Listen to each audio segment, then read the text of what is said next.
Kia ora whānau. Hey guys, Chris here again. I thought I'd pop in day 3 of lockdown here in New Zealand.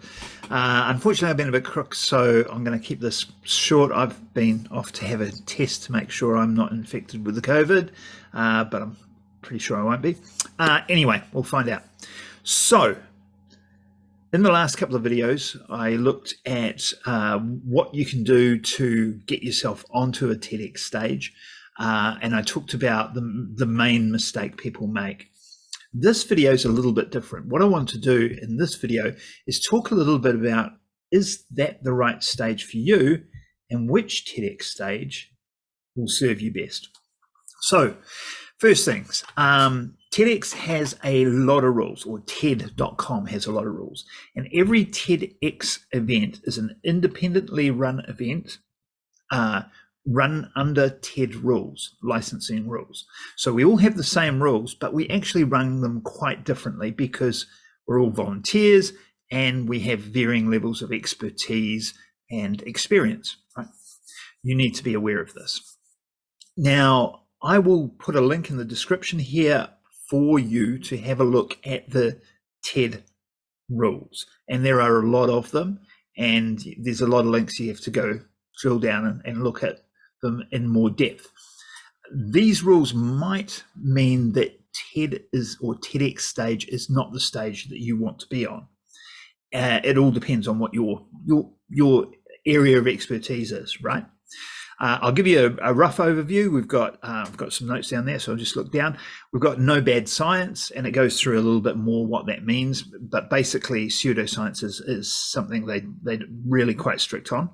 And this, in my experience, means that anybody who says they are dealing with quantum physics, gut biology, psychology, unless they have peer-reviewed published papers, those are treated very suspiciously and are more than likely going to be pushed out. Anyway, so that's no bad science.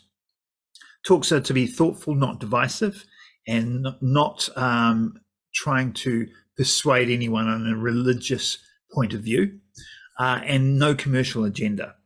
I'll read this out actually because that no commercial agenda gets people. Speakers cannot promote their own products, books, or businesses, or those of a company which employs them. Talks can only feature technology, product demos, or books that inform an idea presented in the talk. Because of course we've had people that have written a book and talked about what their book's about. And we've had people that have invented things and talked about the product they've invented. So that's a fine line, and you have to be willing to walk that line. And basically it can't be a sales pitch, right? So we talked a little bit about that in the last video yesterday, about when we're keeping an eye out for people that are trying to use our stage as a sales pitching ground. We're not keen on that. All right, so that's a general idea of whether or not you should be looking at TEDx for a stage. There are a lot of other options, and sometimes those options are a better option, particularly if you're worried about these rules. And I'll give you an example in a minute. So there's lots of other stages you could be on. Make sure that you get somebody to video it properly. If they're not organizing videoing themselves, then it's something you might look to look at getting organized yourself. But the videos are a big part of it, and the benefit of being on the TEDx platform is getting on the TEDx stage is getting on the TEDx platform or the TED.com platform with your video, because it gets millions of eyeballs a day. So that's the benefit. Now, not all TEDx's are equal. So TEDx Ruakura, on the stage behind me there, has been going for 7 years now.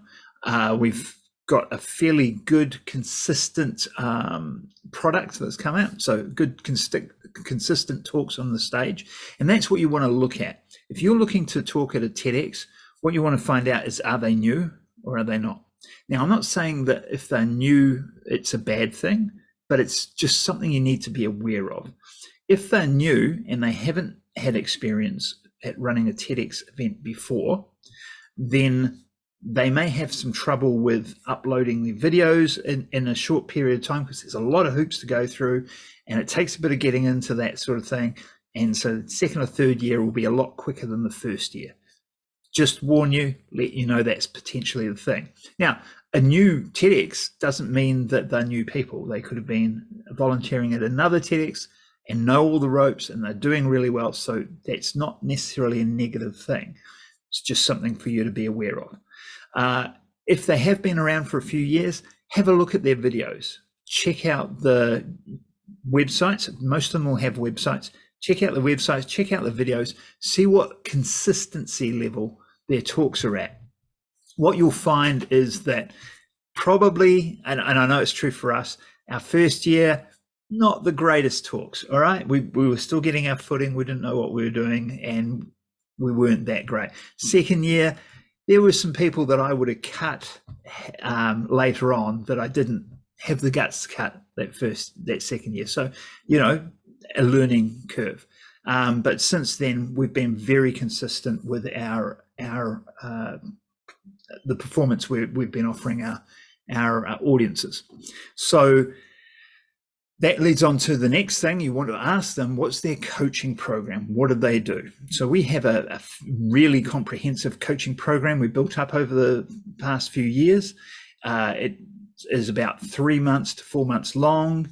It includes evening coaching via Zoom as you need it going through, and 3 stages where you get on in front of your peers, your other speakers, and some other people in a smaller audience to practice and work that through. So it's quite involved and it takes a lot of time, but that's an experience for our speakers.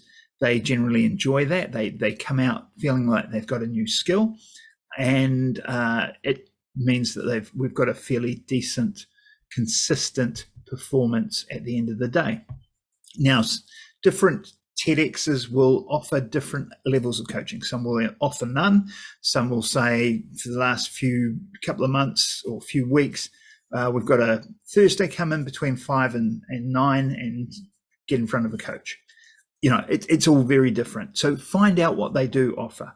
And if this is a big deal for you, consider getting a private coach. None of our speakers have, because as I said, we have a very comprehensive coaching program.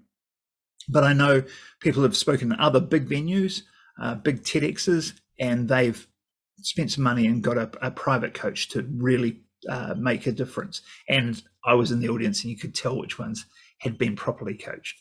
So think about that.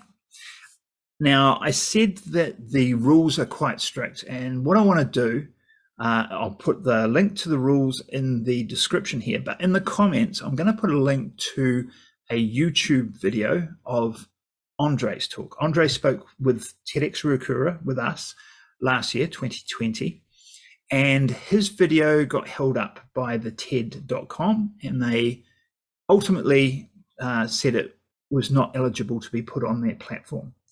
Now, the frustrating thing, this first time this happened to me as a coach for somebody that's had that happen, the frustrating thing for me is they haven't told me why.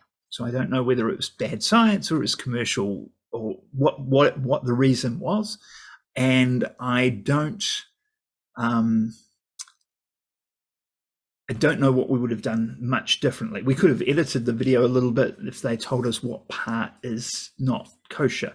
And I'll let you have a look and see what you think, because Andre put a lot of work into that. I think it's a great talk. He skirted the commercial thing a little bit, and he was broad on the science, but there was nothing controversial in what he said. And we've had scientists look at that and give references on that, but it is what it is. So this is why I say you want to check and find out what your talk, what your topic is going to be, and whether that's going to fly a red flag for the guys at TED. And if so, maybe another venue is a good idea. And also, never forget, it might be much better for you to create your own event, to create your own platform, to create your own stage. That's absolutely doable. Then you're in control. You know what's happening. And if there are a few people in your area that have a similar sort of thing, and you can get an audience together and you can get a few speakers on the stage and you chip in together and get the film crew and what have you, that might be a better idea for you. Depends on what you're up to. So anyway, those are a few ideas about the venue and the pros and cons, if you like, of getting on TED stage and what you need to be aware of. I'll put those links in the description and the comments, and I'll catch you tomorrow. Cheers.